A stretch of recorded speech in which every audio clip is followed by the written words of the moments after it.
প্রথম বিদেশ সফরে মালয়েশিয়ায় গিয়ে উষ্ণ অভ্যর্থনা পেলেন প্রধানমন্ত্রী তারেক রহমান। কিন্তু তার এই সফরে বাংলাদেশ কি পেল, এমন প্রশ্ন সামনে আসছে।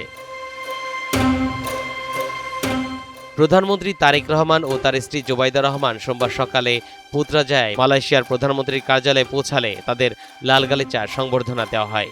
মালয়েশিয়ার প্রধানমন্ত্রী আনোয়ার ইব্রাহিম এবং তার স্ত্রী তাদের স্বাগত জানান।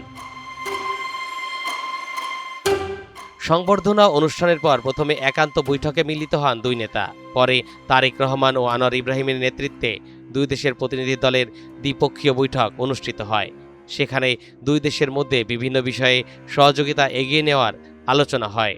এই সফরের সংস্কৃতি বিষয়ে একটি সমঝোতা স্মারক স্বাক্ষরের পাশাপাশি দুই দেশের পক্ষ থেকে রোহিঙ্গাদের নিরাপদ ও টেকসই প্রত্যাবর্তন, অভিবাসী শ্রমিকদের সুরক্ষা এবং দুই দেশের দ্বিপক্ষীয় অর্থনৈতিক সহযোগিতা আরও জোরদারের বিষয়ে অঙ্গীকার ব্যক্ত করা হয়। 9টি বিষয়ে দুই দেশ সম্মত হয়েছে।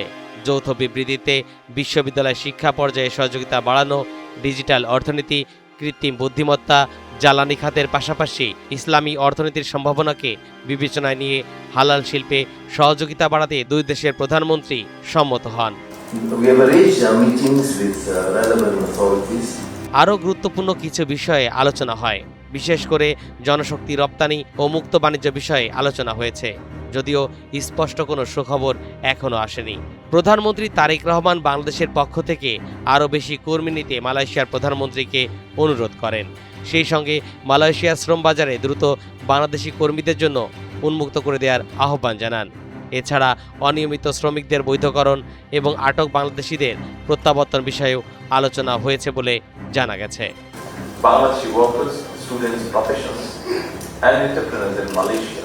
বৈঠকের পর এক যৌথ বিবৃতিতে বলা হয়, শ্রমিক নিয়োগের প্রক্রিয়া স্বচ্ছ, ন্যায্য, বৈষম্যহীন, সাশ্রয়ী ও প্রতিযোগিতামূলক করার বিষয়ে দুই দেশ আলোচনায় জোর দিয়েছে।